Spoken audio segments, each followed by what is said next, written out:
warmth that they had, because usually when I go into workshops, there are sometimes leaders and people reporting into them within the same workshop.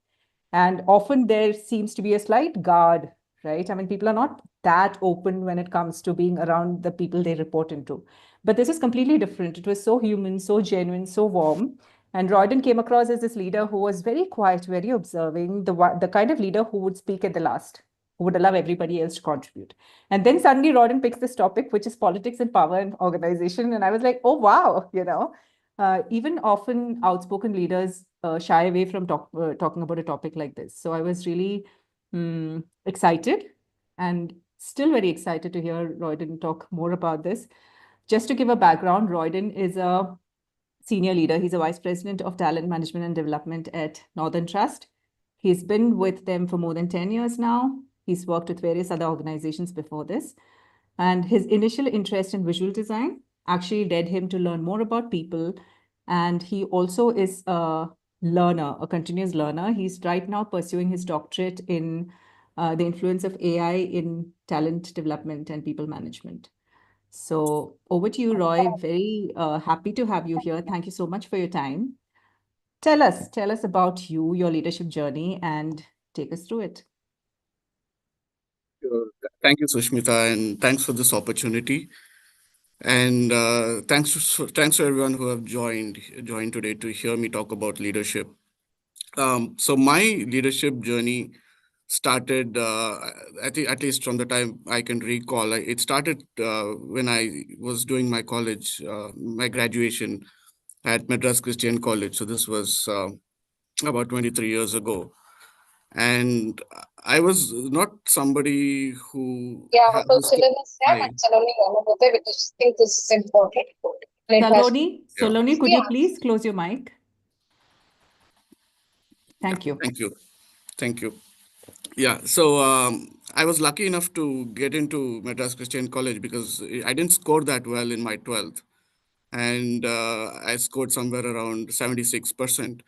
And I didn't dream of getting into any of the top tier colleges, right? But thankfully for me, it so happened that they had introduced a new course called visual communication, which not many people had heard about at that point in time.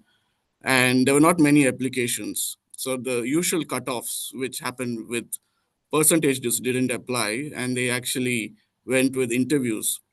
So I got lucky and I got through this interview and I got a seat in the college. And I think that's where my journey with understanding the whole concept of leadership started, because all of a sudden I was surrounded by these people, intellectuals, some of the best in the country, and even students who were very interested in a lot of leadership topics.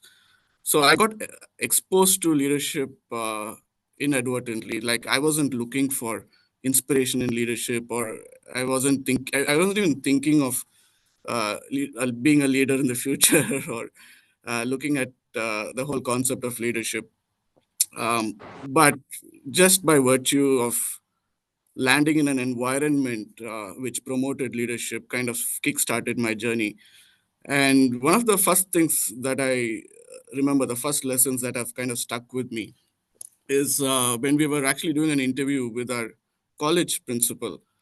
And in MCC, we would have these gutters, right? So basically, rainwater drainage systems. It's a huge 365-acre campus, a lot of greenery. We had our own flora and fauna. There would be deer and rabbits all around the campus. And ours was one of those few campuses where you could walk in any time and you would find students sitting on the gutters and having a chat, even during college hours. So the interviewer asked our principal, like, how is it that in this day and age you have a campus where there doesn't seem to be much discipline around, and nobody seems to be attending class, everyone's in the gutters. And a principal very coolly replied saying, see, we believe in building leaders for the future.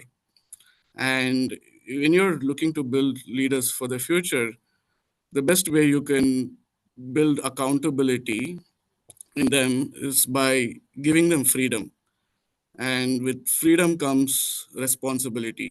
So if I don't give my students the freedom to choose when to attend class and what class to attend, how can I teach them to be accountable leaders for the future, right? And that is something that really stuck with me. And the reason I picked this topic, Sushmita, and it's a very interesting topic. And again, luckily for me, I was exposed to politics very early in my career, right? And there always seems to be a negative perception towards office politics, right? And that was a perception that even I used to hold even sometime back, and that I kind of changed my perception over the few years. And the perception changed after I read this book called Animal Farm by George Orwell. Right? So this book was basically written way back in 1945, and it's basically a political satire. And it was written to take a dig at the increasing rise of communist regimes across the world. Right, but if you read the book, and there is actually a line in the book which says all animals are equal, but some animals are more equal than others. Correct, and it kind of, I don't want to spoil the whole reading experience for those of you who haven't read the book. But if you are interested in power and politics, even in the even in an organizational setup, I think that's a good book to read. And after I read that book, I realized that politics may not be such a bad thing, right? And it depends on what you use your politics for. What is the purpose of the decisions that you make by being political, right? And another uh, realization that dawned upon me was during one of the conversations that I was having with one of my team members, and actually one of my colleagues. I don't know if she was there during the session that you mentioned, Sushmita, but we were talking, and she was like, we were talking about politics in the organization, and she was like, "Oh, but you're very political," and it took me by surprise. And I said, "I don't think I'm political," and I actually got into an argument saying that why do you say I'm political? I'm not political, because even in my mind at that point in time, I was thinking of the negative perception of politics, right? Because you usually say, okay, if there is politics in an organization, it's probably negative. But then I slowly started to realize that it depends on what you use it for and how you use it for and what is your intent behind it. So then I started reframing that construct. So that's one of the reasons I picked this topic, Sushmita, and I'll probably begin with the story of how I was exposed to one of my first lessons in office politics very early in my career. So I had finished my college when I was about 19 years old, and I joined an advertising firm. And my first manager was a person who had grown through the ranks. Yeah, he was basically an office boy and learned the skills of graphic design, and he got very creative, and he had grown to the ranks of an art director. And at that point in time, he was one of the best art directors in Chennai. So when I got an opportunity to work with him, I was very excited, right? Because uh, a young 19, 20-year-old getting to work with one of the top art directors, it was a big thing. And I looked at him as a hero, and I was like, yeah, this is the guy I need to learn the heart of creativity and advertising from. And initially things were like excellent, right? And he would push me to get the best out of me and stuff. And then a few months down the line, something happened. So there was a there was a client who came to us and wanted us to come up with a creative that was to be put up on Times magazine. So this was a, a Indian tech giant that wanted to launch their ERP software in the US. So it was a big deal for an Indian advertising firm to get space on Time magazine. That was a full page advertisement. And the concept that the creative director had come up with was for a face to be half frowning and half smiling, right? And at that point in time, it was very difficult to create something like that because These days, AI could do it for you in seconds, but back in the day, you had to manually shoot and edit and do a lot of things. But luckily, because I was exposed to some of these new age tools because I straight out of college, none of the experienced folks knew about this, but there was actually a software which allowed you to actually map nodes on a human face. And if the expression was neutral enough, you could either make that face smile or frown, right? So what would have cost us a few lakhs to shoot back then was achieved within a few days. And so my creative director decided to take me, give me a treat because I'd saved them a few lakhs and a lot of effort. So I got invited to Cannes Lions screening, and those days that was a big thing because each advertising agency was just given, I think, a few tickets based on the size. So she had three tickets, so she took me and another visualizer, and we had gone for the screening with her. And when we came back, I didn't realize. I thought, okay, I had done something great, and everyone would be very happy with, me going and watching the screening of the Cannes Lions, and we were back. Within a week, I came to know that this art director didn't want to work with me. Right. So it was a big shock for me because what I saw as, okay, my opportunity to learn, he saw me as a threat because he thought, hey, here's this guy who's come with a college degree. He knows the latest tools and he's probably going to get better than me or take my job one day. Right. So that was my first experience with office politics. Right. And yeah, things got better from there because of course this was the first experience, and I later on had the opportunity to work with a lot of really good managers who have kind of shaped my point of view on leadership. May I come in and ask a question there, Yeah. Roy? Yeah. So, how would you then say that this is something that doesn't have a negative side to it? Like, if somebody, for your hard work, you were recognized and you got an opportunity, and when you came back, you realized that somebody actually held that against you, somebody you trusted, right? Because you were working with him. Correct. What is the positive side to this? So yeah, we'll try and deconstruct this whole concept of leadership, politics, and power. Um, can I take some time to explain this, Sushmita? All right. So it's easier to answer it in one word, but I know a lot of people are spending time watching this, so I'd like to give you a little more nuanced answer. Okay, so I think for the purpose of this discussion, let's clearly define some of these terms, right? For example, leader and leadership are two different words, are two different constructs. Okay, so for the purpose of this discussion here today, let's define a leader as someone who has followers. Okay, and when I say followers, genuine followers, not paid followers on Instagram or team members who keep following you because they want that next promotion. Okay, so let's define leaders as somebody who have the influence to generate followers of a certain kind, right? Because of what they are and what they bring to the table. Now, let's look at leadership as not a term or a terminology, but as a construct or as a concept, because leadership includes behaviors, it includes traits, it includes attitudes, it includes certain things which are not easily understood, right? It's not like a fact, it's like a concept. So let's look at leadership as a construct which we can keep building on or iterating. Now, coming to power, before we get into power, I think we need to differentiate between uh, power and authority, okay? Because quite often in the workplace, we kind of mix the two. So when a company appoints somebody as a CEO or a CXO, what they're really doing is they're appointing a person and giving that person authority. They're not giving that person power. Okay.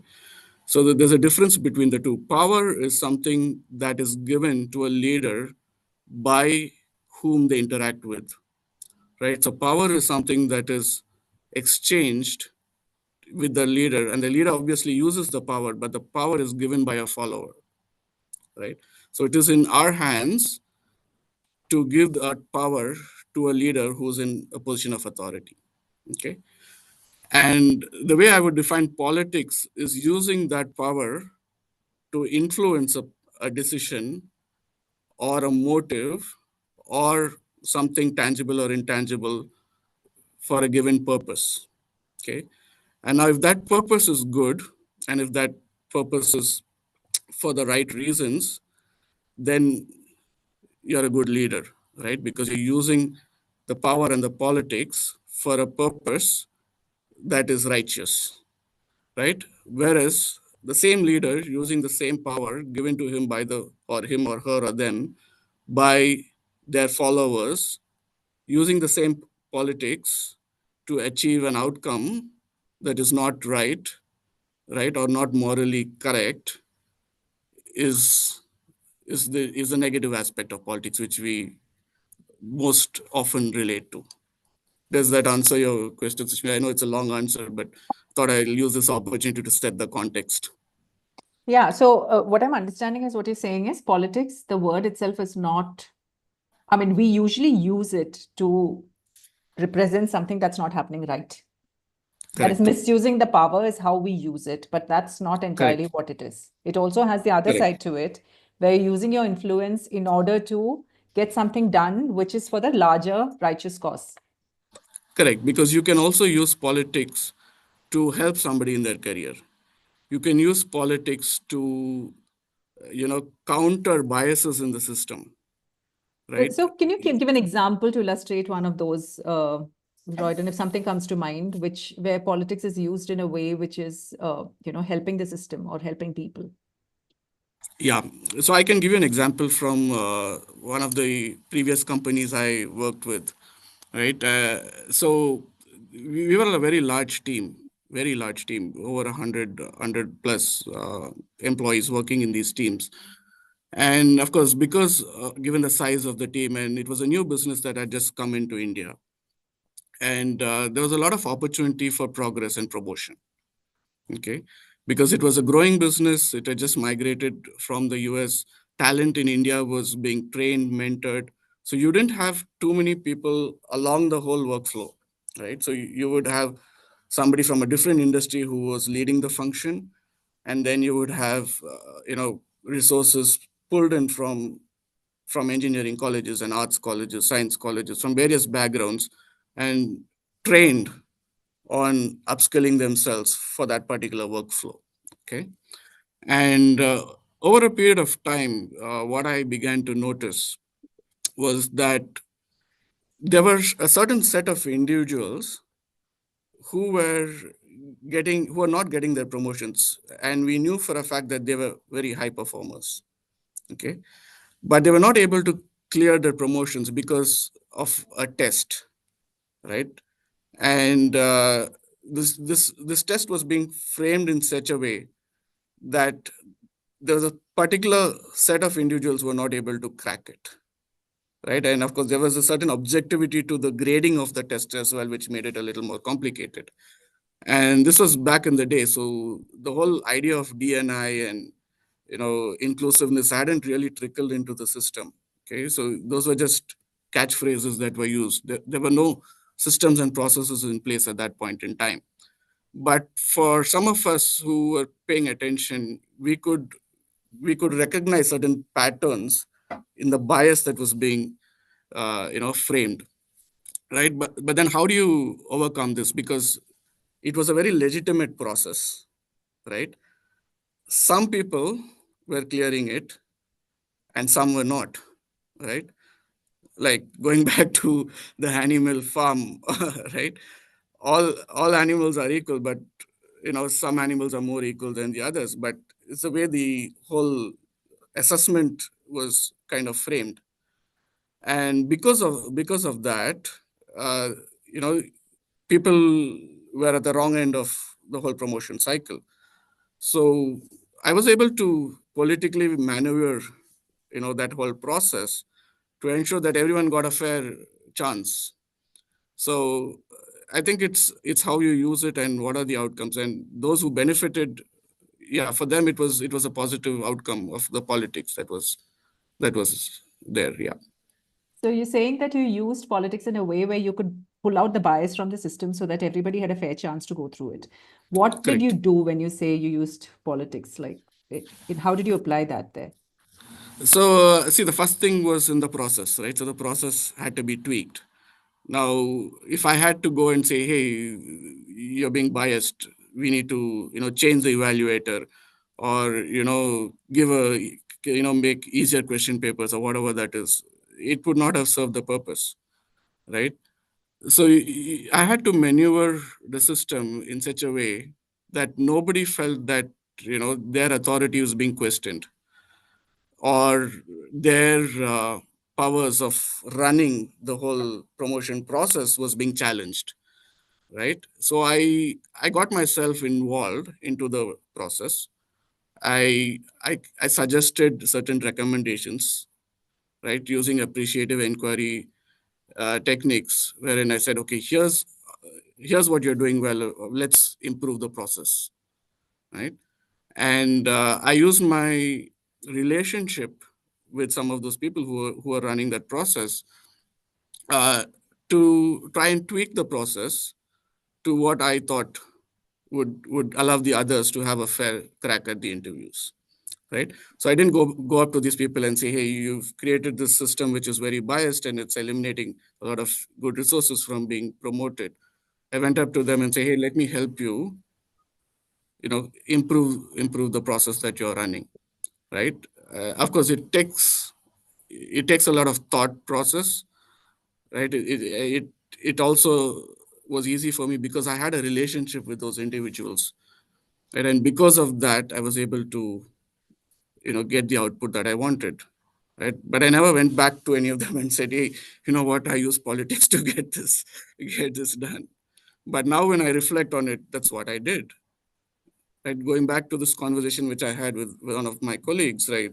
Uh, I always thought that I'm not being political because I'm not doing anything wrong, because in my moral compass, I'm doing the right thing, right? So at that point in time, I didn't realize, okay, I'm doing politics here, right? At that point in time, my intent was to help someone, and I achieved that. But how did I achieve it? Now, when I reflect on it, now that I have a better understanding of what power is and what politics is, I'm able to articulate it this way. But in the earlier scheme of things, at that point in time, I would have articulated it a totally different way. So what I'm hearing you say really is that you approached the situation without confronting or threatening somebody. You approached it in a way where they would open up to the what you're going to say and propose in order for the larger good to happen. And you did it because you had a genuine relationship with them. There was trust. Yep, So even if you were not completely out there saying that, hey, this is what I want to get done, you said it in a way where doors opened up because you did not confront them or threaten them. no, not at all. Some of them are still very good friends of Yeah, mine. absolutely. So And it's in for all the you know, hmm. it's not, I don't think they did it with the intent of eliminating, a certain type Yeah, of people from being promoted. It, implicit it may have bias. been, yeah, it's something that they may not have even realized. Right, Yeah, right. Yeah, so I'm thinking that, so now it's making me think about the word politics, right? I mean, like you said, I think perhaps it's in the way we all see the word politics and the manipulation that is in the politics, which is usually used to harm. But correct. in a way, you're saying that you can, in a way, manipulate if it is for the larger good and nobody's getting harmed in the process. Yeah, no harm, no foul. Interesting. Great. Okay, I think I want to open up some, if there are questions for that the audience have, I want to open it up and then take it from there, if you're okay with that, Roy. Yeah, absolutely. Great. All right. Yes. So, this is more to Sushmita and Roydon. Instead of saying it as manipulation, if we change the concept to persuasion or influence, the entire perspective changes. Because I really believe that it's not, nobody is apolitical. Okay. And um, with power, with positions, with titles, this becomes a part. What are we influencing, and who is at the for whose interest?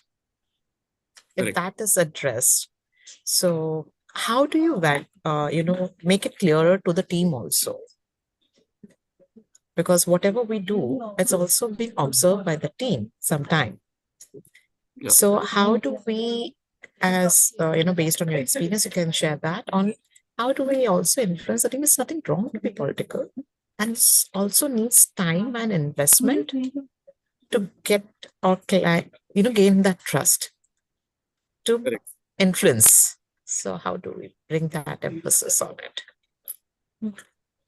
Yeah. So I would say trust is at the core of your team members believing what you tell them, right?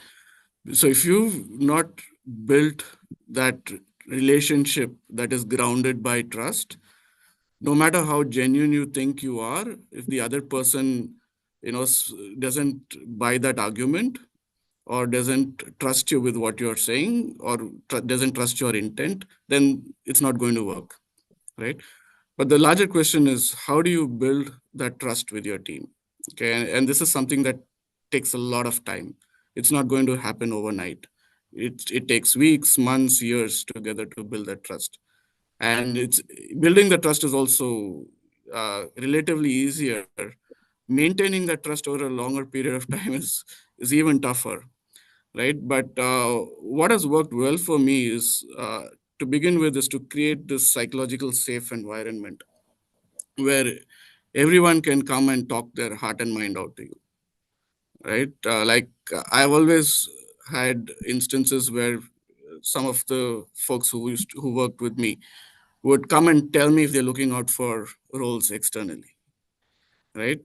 For that to happen, you need to give the other person the space and basically give them the opportunity to make mistakes, and at the same time, uh, you know, give them that feedback in such a way that they are not threatened, right? And it's a give and take relationship. So I think listening is very important. So you've got to listen to what the other person says. You've got to value their opinion, and you've got to do this repeatedly over a long period to build that trust. Okay. And the other aspect is about being humble, right? And being genuinely, you know, compassionate towards their perspective. Okay.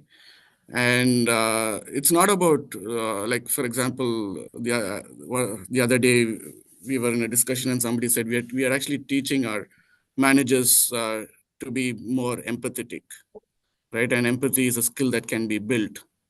Right? And I was sitting there wondering, like, you can certainly teach somebody to be empathetic, but when that behavior is being demonstrated, would it come out as something that's genuine or not? Right? And when somebody is trying to pretend to be empathetic because they have learned that skill, would the other person at the receiving end not see through that? Right? So I think certain genuineness is also important, and and in all of this, I think when you're explaining the intent, I think you have to give them your perspective, where you're coming from, so that they truly understand and appreciate that, right? And at times they may not agree with you. It's okay to disagree, but at the same time, there should be that understanding that even if we have a disagreement, this is where we draw the line. We're not going to, take this as a grudge, or there's not going to be any retaliation or anything of that sort. Thank you.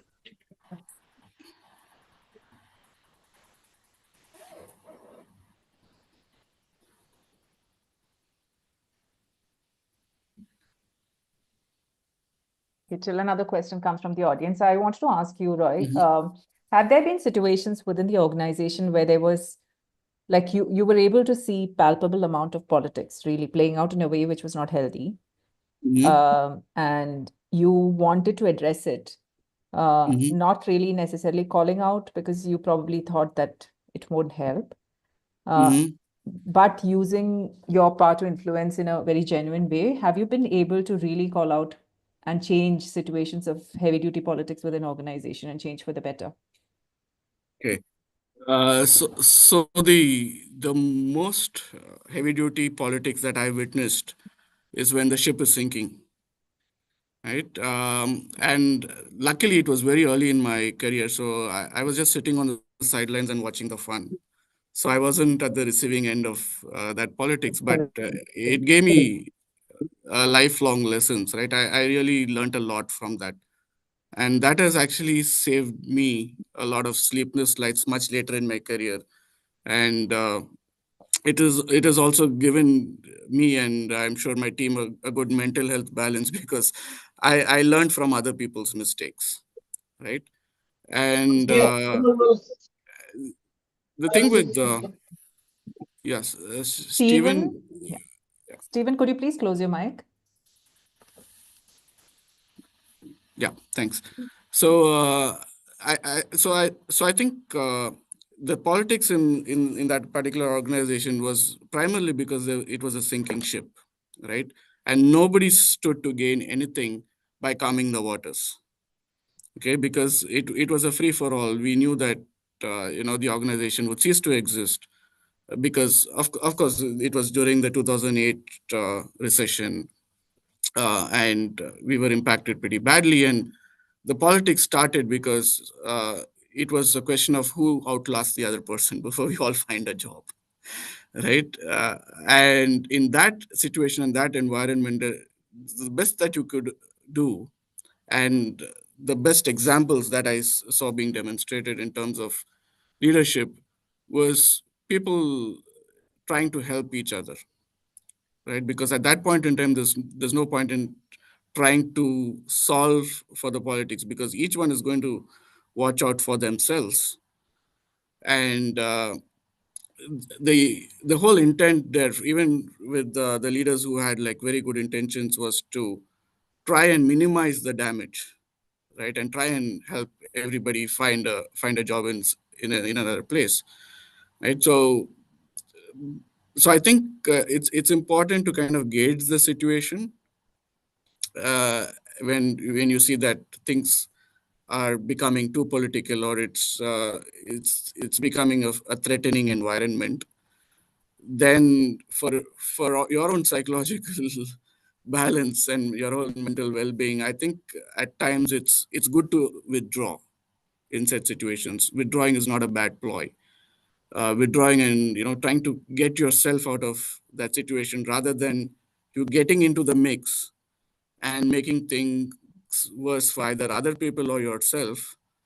It's better to get yourself out of that threatening environment rather than trying to solve a problem. Yeah. Thanks, Roy. But would it at all help to call it out? I mean, see, when there is heightened politics happening, everybody knows it's happening, right? And everybody knows that they are using politics and power to further their own cause, right? So when things go out of control, you don't really need to call it out. Everybody knows what's happening, and everybody is just watching out for themselves, and they're probably doing the right thing from their perspective, right? So calling it out at that point in time, like if I reflect of what was happening at that point in time, I don't think it would have served any purpose because there was no business, right? So the purpose of any organization is to make money. It's to be in business. So in such heightened situations, I mean, probably not worth it.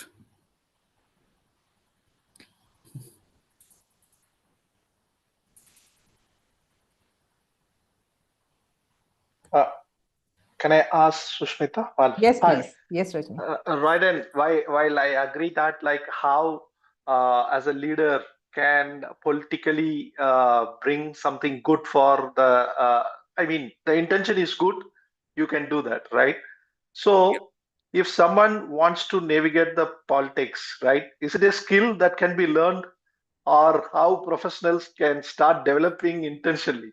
So you, from your story, I found that like naturally inclined to that, but Mhm. is it something can be learned?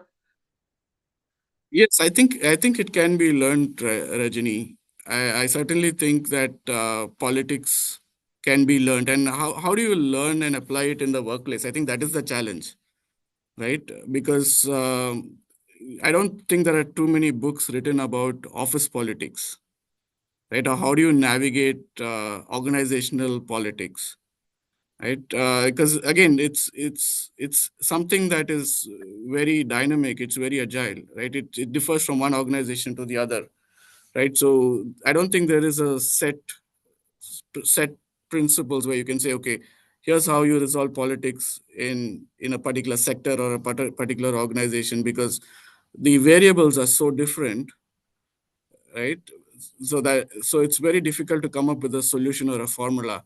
But I think what is possible is to understand how leaders have made decisions uh, in in these political situations. End of the day, it's all about decision making and how do you maneuver the decision making, how do you influence that decision making. So if you can maybe read books about politics, geopolitical situations, how have leaders resolved those in the past, how have military leaders led campaigns in the past, how have political leaders established how have they come to power, and how have they established social systems.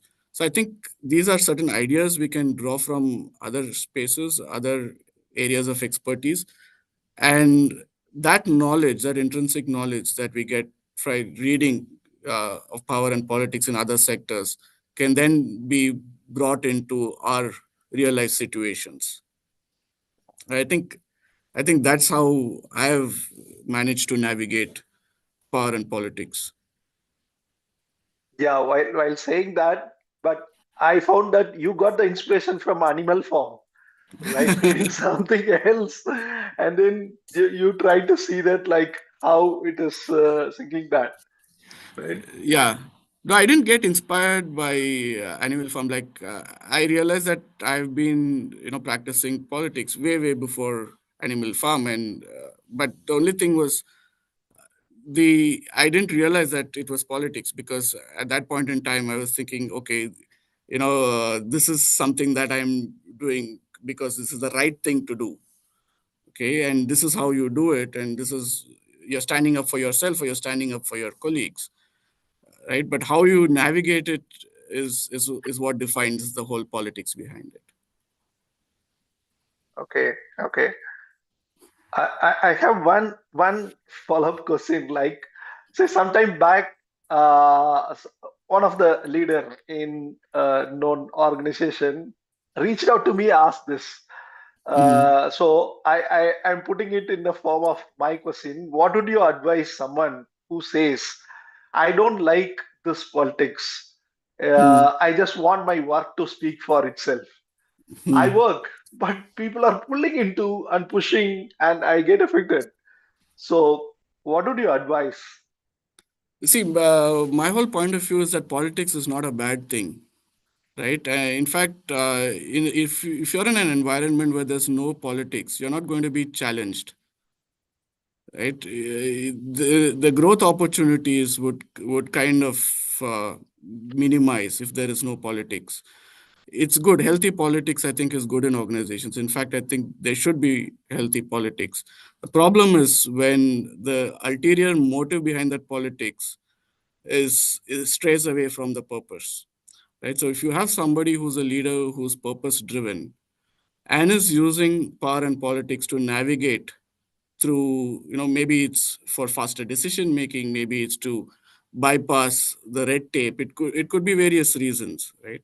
But if you use it for the right purpose, the right intent, I think it's going to serve everybody in the right way. So I think rather than saying I don't want this politics, I'm running away from it, I think it's time we kind of embrace this politics, try and understand what it really is, right? And see, the whole mechanism behind politics is power, right? And as I said at the start of this, power is something that doesn't rest with the leader, it is given by the follower, right? All that a leader in an organization has is authority by virtue of a title or a position or a rank that they hold in the hierarchy. Whereas the actual power to influence or to persuade or to drive a favorable outcome is given by the rest of us or the followers of that leader. right? So if you are a follower and if you're seeing that there's a leader in your organization is misusing that power, right? The power is with you. It's like a voter, right? So the vote is with you. So it is how you decide to share that power with that leader that can determine the outcomes, right? So without that power, the leader cannot play politics. So the cards are with everybody else in the team and not necessarily this one leader, right? But then if you surrender that power, like how some of our people take money and give votes, then you're actually the cause of that problem. And if you're surrendering that power to the wrong leader who's using it for the wrong reasons or is using it for the wrong political reasons to drive the wrong outcomes, then again you're also to be blamed because you're part of the system. Thank you. Yeah. So we have two people who have questions. We have Melvin and Kavita. Melvin and then Kavita. Hello, Mr. Roydon. I was just listening to you. Very interesting to see your understanding. I just had one doubt regarding when you're interacting with teammates, for example. So at times you need to have an individual approach, and then you also need to what is that be firm at times when you're communicating with them. So how do you Mhm. balance with being diplomatic and also being firm in them on the same page and trying to make them understand what you are trying to see, but they are unable to see it. So how do you balance that? Yeah. Yeah, like I said at the start, I think creating that trust with your team members is very essential, right? The other thing is it's all about how you give the constructive feedback. So constructive feedback itself is not there's nothing wrong about it, right? We've all received constructive feedback in our work lives, in our personal lives, and we all as a leader, you're expected to provide constructive feedback to your team. It's only then that they will grow, right? And you will also grow along with them. But I think what most people get wrong is the way the feedback is delivered, right? It's not the what, right? It's the how. So I have had this experience as well. Like I've had leaders when they have to give me constructive feedback, they come into the meeting with a frown and or they come up with a very serious face and stuff. And I realized that okay, something constructive is coming back. So I actually change the mood very quickly. I actually smile, I laugh, and I said, it's okay, fine. You can tell me what it is, and I can take the feedback with a pinch of salt. So I think it's about how you give the feedback. So when I'm giving my team constructive feedback, I don't necessarily do it in a very formal way, right? You can also do it in a very informal way, until and unless the person has malicious intent and is trying to push you into a corner. Then you've got to do the formal things. Otherwise, you'll land yourself in a suit, right? So, but I've never come to that. I've never allowed it to reach that stage. So it's usually an informal way of giving constructive feedback that's worked for me. And it's when you're doing it in an informal setup, it's also easy for that person to understand, and it kind of gets quelled at the start, right? You don't allow that to fester. You don't allow the problem to fester wherein it reaches a point where you have to involve, let's say, a HR professional, or you've got to do a very formal way of feedback, right? So I've never allowed it to reach that stage. You can quell it a lot earlier through your informal feedback channels. Thank you, Roydon sir. Thanks a lot. You're welcome.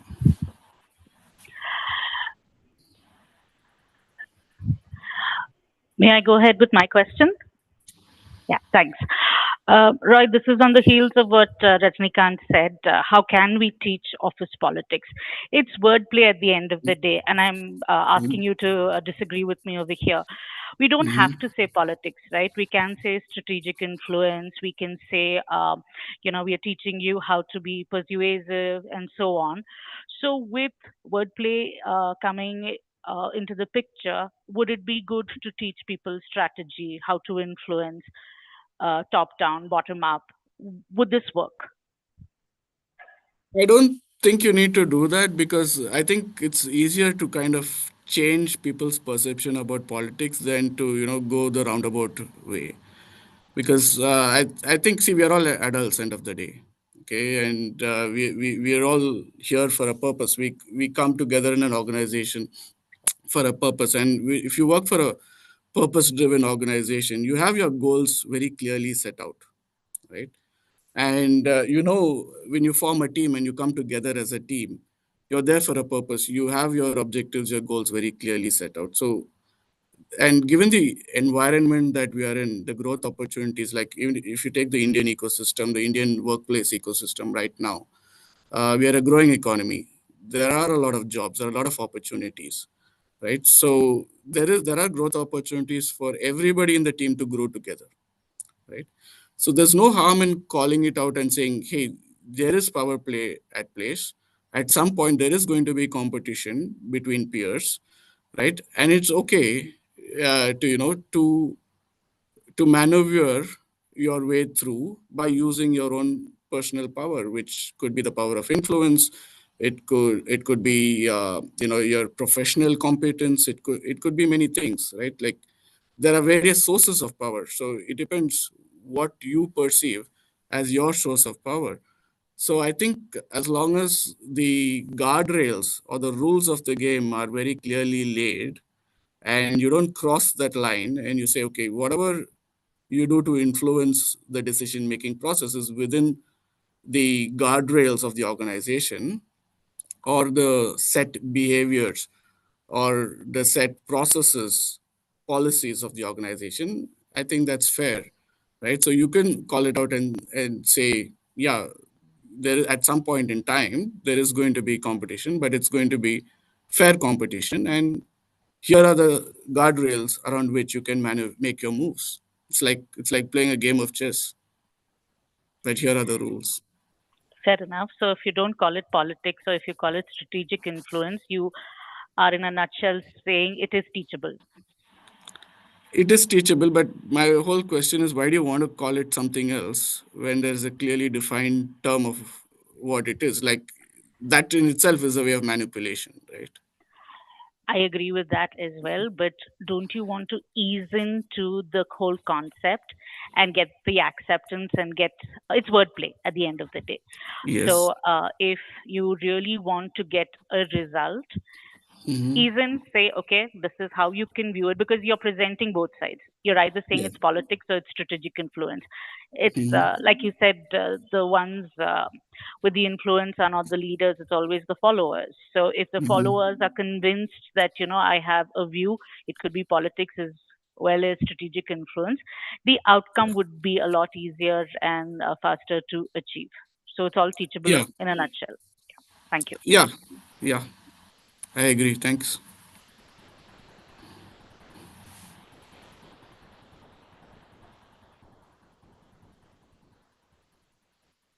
So I was just wondering, Roy, as you were speaking about really using your power in a way which is within the, norms which make it legitimate, or, which Hmm. doesn't really go into the negative side of it. Hmm. Um, there's still an impact on trust, right? You're talking Hmm. about the need for trust between or within the team, and, psychological safety, which is also the foundation of which is trust again. Hmm.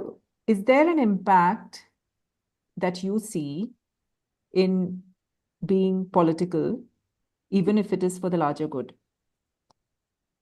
Yeah.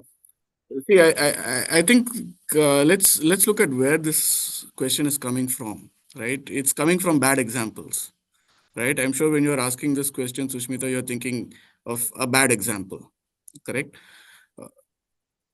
So my point is, see, there's a saying which says, power tends to corrupt, right?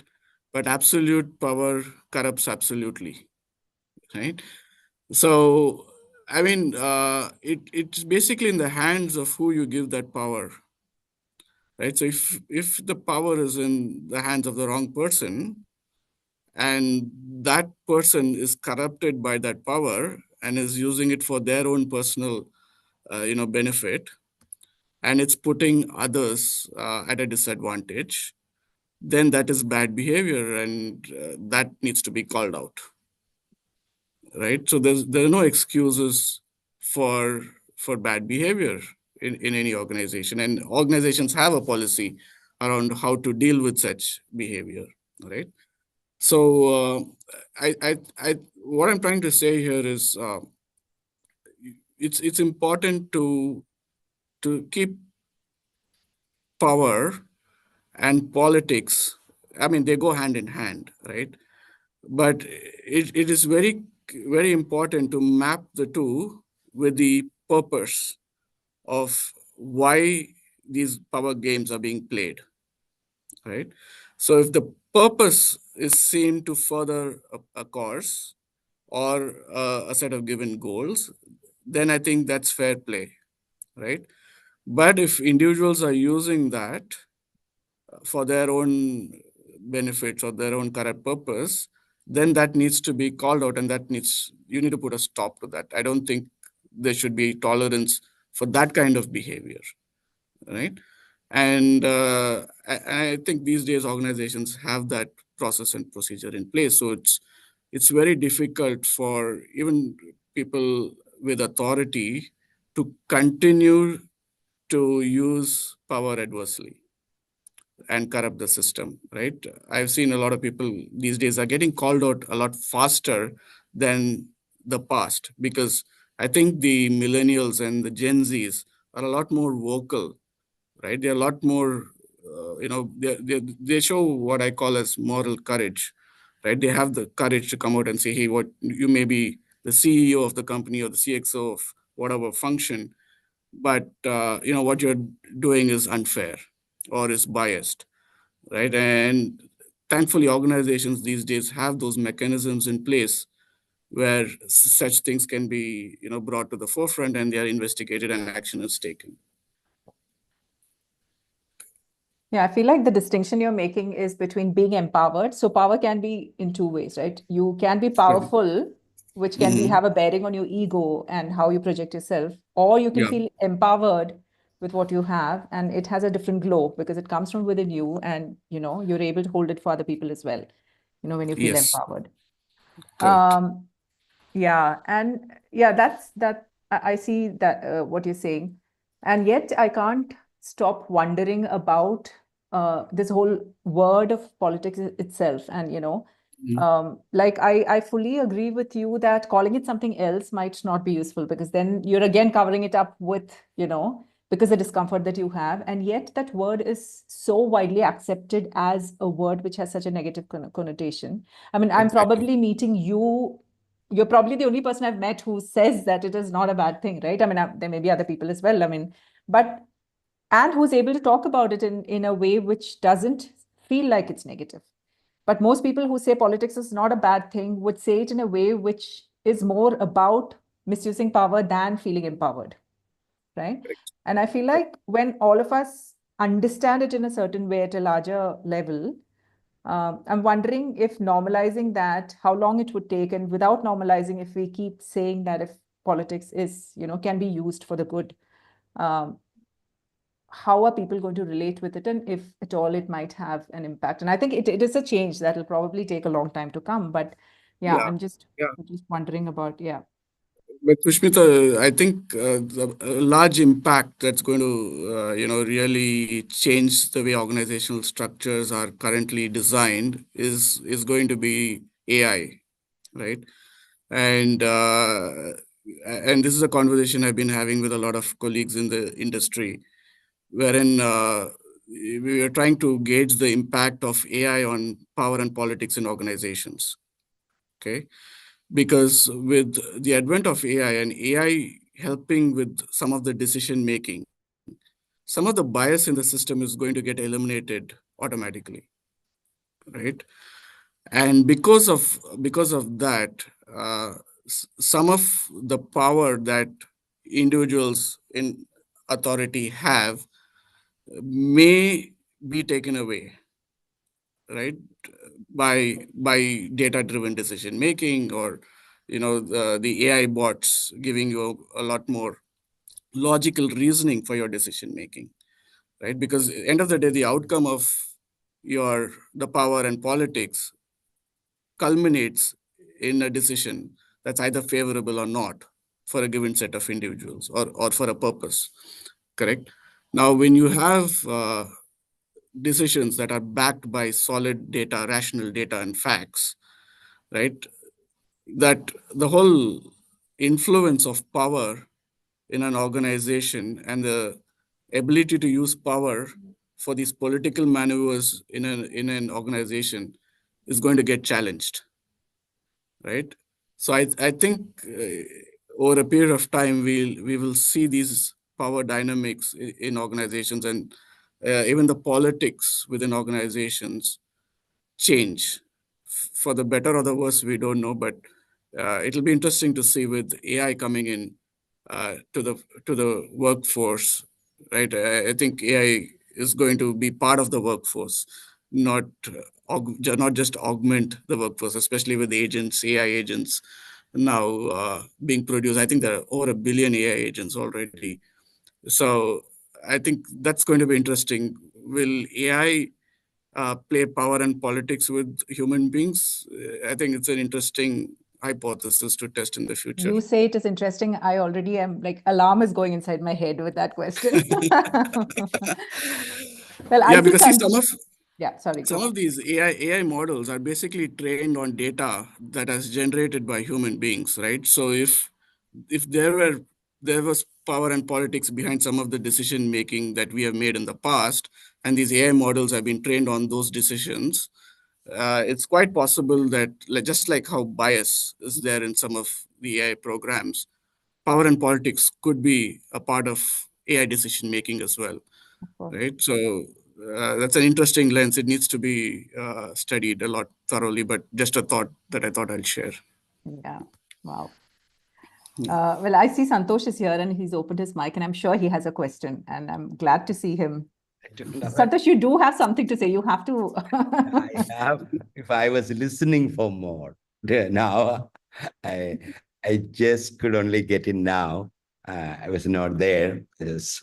I didn't even know the connection, at PedX. Only I heard about what AI could do from a power and, politics perspective. So no questions. But then what is your thought on what Roydon just shared about AI playing a part in power and politics within organizations? Do you have any insights on that?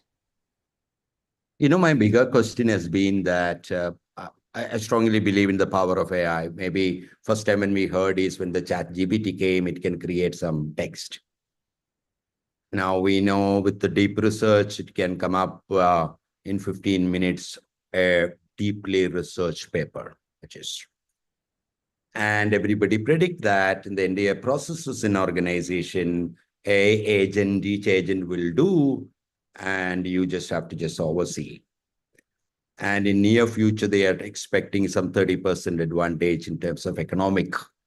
Now, I'm just wondering, so what are we going to do? Are we all going to sit in a beach and drink pina colada and chill and use this money to save other people who don't have it? Or what's going to happen? I have no clue. I'm the last guy. No. Where would it go? Is that because Being when at a beach and technology having came, pina colada is a beautiful thought, though. when technology came, we were made to believe that we will have more time. Yeah, I'm waiting for that day. I don't mind a good pina colada on the beach. Yeah, that's what I'm saying. Great. So before we close quickly, Roy, I know it's past time, but we have a few 2-3 rapid fire questions for you. If Yeah, you're okay sure. with that. Yeah? Yeah, that's Okay, great. All right. So if career, money, fame, or I'm assuming all of these are, but they may not be, but if none of these were constraints, what would you be doing today? I would just be playing cricket on the road, on the streets. Not having pina colada on a beach. No, no. I always wanted to be a cricketer, and I think I know I can't play professional cricket. I'm not that good, but yeah, for the love of the game, I just be playing cricket on the gullies. Lovely. What is the one thing that you think no leader should do? I think it's important for all leaders to stand for their team and stand by their team because, like I said, going by my earlier definition of a leader is somebody who has followers. So never let your followers down. What is one or two things in your life that really grounds you? What I are think my upbringing and I think just the values, the moral values that I've learned from my parents, from my family. I think that's what keeps me grounded. and who's one person that you look up to, or who's a role model, or who's somebody you value a lot in your life? I think human beings are too unpredictable. So I don't, look at one role model. I try to take the best from everybody. But if somebody put a gun on your head and said one person you have to pick, who would you pick? I'm just pushing you. One person, Field Marshal Sam Manekshaw. What's the one thing that you want all of us to remember as we step out of this room? Politics is not a bad thing. Okay. Great. Thank you so much, Roy. Thanks for your time. Thanks for being here. It was such a heavy topic, and yet you made it so light and enjoyable. Thank you so much for giving us something to think about, a different take on politics and how we can change our perspective on it. Really appreciated this time that you spent with us. Thank you so much. Thank you, Sushmita. Thanks for the opportunity. Thanks, everyone, for being here. I hope all of you had fun as well. Yes. Thank you, Thank you so Sushmita. much. Thank you, Thank you, Roy. Roydon. Thank you, Sushmita.